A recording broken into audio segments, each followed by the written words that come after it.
Shafiqa Azdao, bonjour. Bonjour. Bienvenue à vous. Merci. Alors, vous êtes professeur au niveau de l'université d'Alger 2. Vous êtes aussi la directrice du laboratoire de recherche en langage, cognition, développement et pathologie. C'est ça. Voilà, marhaba bikoum. Bonjour tout le monde. Et merci beaucoup pour l'invitation. Marhaba bik. Ça nous fait plaisir de vous recevoir. Voilà. Alors, professeur, il faut dire que les troubles de l'apprentissage, c'est vraiment la question à laquelle on se penche tout au long de l'année, donc auprès des enfants, particulièrement à la rentrée scolaire, parce que c'est là finalement où on arrive à détecter le plus le trouble de langage, n'est-ce pas, le trouble de l'apprentissage d'une manière générale. On peut parler d'un trouble de langage. Oui, ça fait partie. Voilà, ça fait partie. Quand on parle de trouble de langage, il y a le langage oral et le langage écrit. Voilà, en ce qui concerne justement la période, en ce qui concerne l'école, justement, c'est vrai que c'est un terrain de dépistage, de diagnostic et tout, de ce genre de trouble. Parce qu'on ne peut pas parler de difficultés scolaires pour un enfant qui n'est pas scolarisé. Oui. Mais il faut savoir aussi que tout se fait pendant la période préparatoire de 0 à 6 ans. C'est-à-dire déjà les problèmes peuvent avoir leur origine à ce stade-là, ou c'est à cette période-là. Quand on dit donc à la période précoce, c'est la période préscolaire. Mais quand on dit période, c'est pas par une institution où là il faut qu'il soit dans un jardin d'enfants ou dans une crèche. Même la maison, c'est une institution où l'enfant, voilà, il acquiert pas mal de choses et entre autres le langage oral. Et justement, la plupart des difficultés d'apprentissage, on parle beaucoup plus de difficultés avant de parler de troubles. Il y a quand même une différence entre les deux.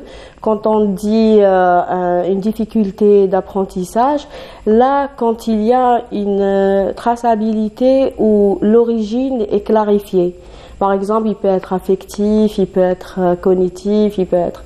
Mais quand c'est pas clair, on n'a pas, c'est-à-dire la plupart des troubles n'ont pas d'origine claire. Par exemple, quand on parle de troubles d'apprentissage, c'est chez des enfants qui n'ont pas un problème d'intelligence ou un problème sensoriel particulier ou psychologique ou affectif clair, où il n'y a pas de problème par exemple d'absentéisme ou un problème de méthode, c'est-à-dire, mais on trouve qu'il a quand même des difficultés, qu'il développe des difficultés. Donc on parle de problèmes spécifiques. Alors justement, voilà. Professeur, on parle de ce genre de problèmes spécifiques, de ce genre de troubles. Vous nous dites que ce sont des troubles qu'on peut détecter de 0 à 6 ans, mais à quel moment il faut s'inquiéter? Bon, c'est vrai qu'il y a plusieurs troubles. Et si on parle par exemple le trouble du langage, c'est vraiment le trouble qu'on revient très souvent. Donc une maman à 18 mois, 19, 20 mois, c'est quand même très jeune, on commence déjà à s'inquiéter. Mon fils ne parle pas, ma fille ne parle pas. Et on a aussi un petit peu cette, j'ai envie de dire, entre guillemets, mauvaise habitude de comparer toujours nos enfants aux autres enfants et de dire pourquoi l'autre il a parlé plus rapidement que le mien. Et ça risque tout ça en fait de créer un climat plutôt anxiogène. Voilà, sans le savoir, peut-être vous avez fait déjà un lien entre le langage oral et le langage écrit. Par exemple, quand on parle de difficultés d'apprentissage, on parle de l'apprentissage d'un code écrit, donc on trouve des dyslexiques, des orthographiques, des dysgraphiques, voilà, des dyscalculies. Mais l'origine en général, pas mal de ces troubles, leur origine, elle est déjà dans l'acquisition du langage verbal ou l'acquisition du langage oral, pour comparer à l'écrit. Voilà, il faut savoir que un enfant, le développement du langage, il est connu même chez les parents et tout. Ils savent qu'un enfant, quand il arrive à un tel âge, il doit avoir son premier mot. Après, il développe son vocabulaire. À l'âge de 2 ans, déjà, il commence à former des phrases et tout. Mais le problème, c'est que ces enfants-là, pour savoir tout ça, il faut déjà communiquer avec son enfant. Il faut déjà l'observer. Il faut déjà c'est-à-dire avoir une intention particulière par rapport à son évolution justement dans la communication. Par exemple, un enfant, même s'il n'a pas de trouble du langage, même s'il n'a pas un trouble du langage oral, un enfant qui n'a pas l'habitude, par exemple, de communiquer avec ses parents, il pose des questions, par exemple, à raconter des histoires, à écouter des histoires racontées et tout. Donc, on va pas attendre de cet enfant qu'il développe un langage rapidement. Par exemple, un enfant qui n'a pas les connaissances du monde. Alors, est-ce que... C'est-à-dire que pour qu'un enfant, il faut qu'un enfant, quand il arrive à l'école, il faut qu'il ait, par exemple, il ait un bon bagage en langage oral et une bonne connaissance du monde. Mais nos enfants, mais finalement pour nos écoles, on demande plus. On demande plus que ça. Non seulement qu'ils sont là pour apprendre un langage écrit, le code écrit, qui normalement qui est transposé par rapport au langage verbal, mais on leur demande plus déjà de lui apprendre la langue. Effectivement. Voilà. Alors justement, qui professeur, est très insuffisant. Là, vous me faites réagir par rapport à quelque chose de très important de ce que vous venez de dire, c'est que donc l'acquisition du langage, l'acquisition des connaissances se fait d'abord à la maison. Donc effectivement, contact, communication avec l'environnement imminent ou le premier groupe d'appartenance. Je vais vous dire plus que alors, ça. excusez-moi, je vous pose cette question. Alors, est-ce que donc l'enfant, s'il ne communique pas beaucoup avec sa famille ou déjà dans le premier environnement, s'il ne communique pas beaucoup, donc effectivement, il ne va pas cumuler beaucoup de connaissances, il ne va pas cumuler, on va dire, une richesse de vocabulaire assez intéressante. Voilà. Est-ce que dans cette situation, on va parler de troubles, on va juste parler d'un petit retard? Un trouble, quand il y a un trouble du développement, c'est-à-dire, je vous ai dit au début qu'il est très difficile de trouver l'origine de ce trouble. Oui. Il y a des hypothèses, en disant des hypothèses par rapport à la neurologie, par rapport à la psychologie, par rapport... Bon, par exemple, on dit qu'un trouble, normalement, quand il y a un trouble du développement, chez un enfant qui est sain, par rapport à pas mal de paramètres.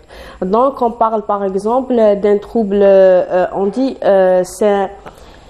Quand on parle d'un trouble neurologique, mais il n'y a pas une lésion claire. Donc, on ne peut pas dire qu'il y a une lésion qui a fait que l'enfant a eu ce trouble. Ou bien un problème cognitif particulier. Alors, il a eu ce trouble. Donc, on dit que la connaissance de l'origine de ces troubles, elle n'est pas encore très connue. Il n'y a que des hypothèses par rapport à ça. Voilà. Oui. Mais il y a trouble quand le problème persiste dans le temps. Voilà. Par exemple, pour un dyslexique, si on regarde maintenant la DSM, on dit que pour détecter la dyslexie, déjà à 6 mois, quand l'enfant n'arrive pas à acquérir l'essentiel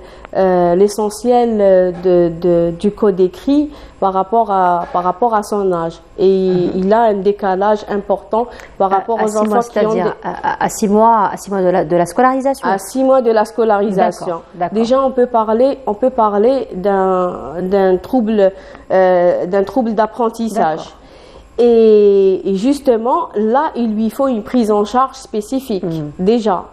Mais si c'est un enfant qui présente, entre autres, un trouble d'attention, de l'absentéisme... Qu'est-ce que vous appelez l'absentéisme, professeur?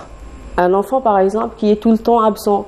Vous savez, il y a des enfants... Absent qui ne vient pas à l'école. Oui, qui ne vient pas à l'école. Par exemple, à chaque fois qu'il se réveille le matin, il est malade, donc je ne vais pas à l'école, et les parents vont le laisser. L'absentéisme, j'avais pensé à autre chose. C'est pour ça que je voulais vraiment... Je me suis dit, l'absentéisme vraiment psychologique, c'est-à-dire que l'enfant est là, mais il est là physiquement, mais il n'est pas du tout concentré. Là, on parle de problèmes de concentration. Je l'ai dit tout à l'heure, justement d'attention et de concentration. Oui, bien sûr. Oui. Mais vous savez,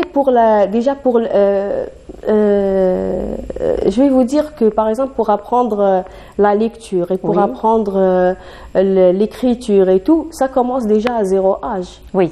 Je suis d'accord avec vous. Voilà, c'est-à-dire un enfant par expérience, je suis d'accord avec vous. Un enfant qui n'a jamais connu de livre, à qui on raconte pas des histoires. Je dis toujours aux parents, il faut travailler dur les premiers temps pour après on peut se laisser aller, on peut vivre tranquillement.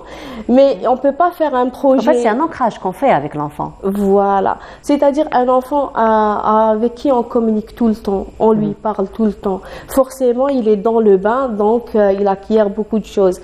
Par exemple, si pour la lecture, s'il n'est pas à l'aise avec les livres, C'est-à-dire, déjà, il faut commencer, dès qu'il est bébé, à lui raconter des histoires en tenant un livre. Oui.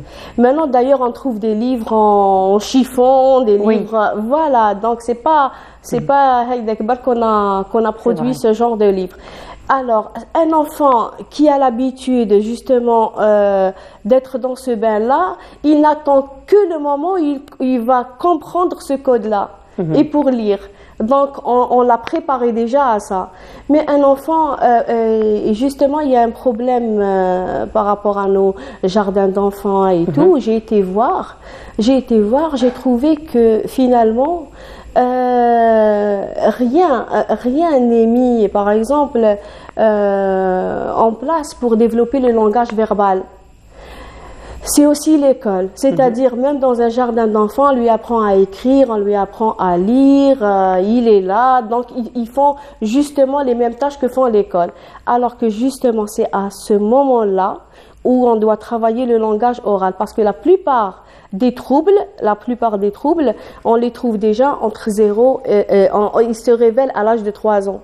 Par exemple, s'il a un trouble d'articulation, les premiers moments, les premières années, c'est tout à fait normal qu'il a des troubles d'articulation.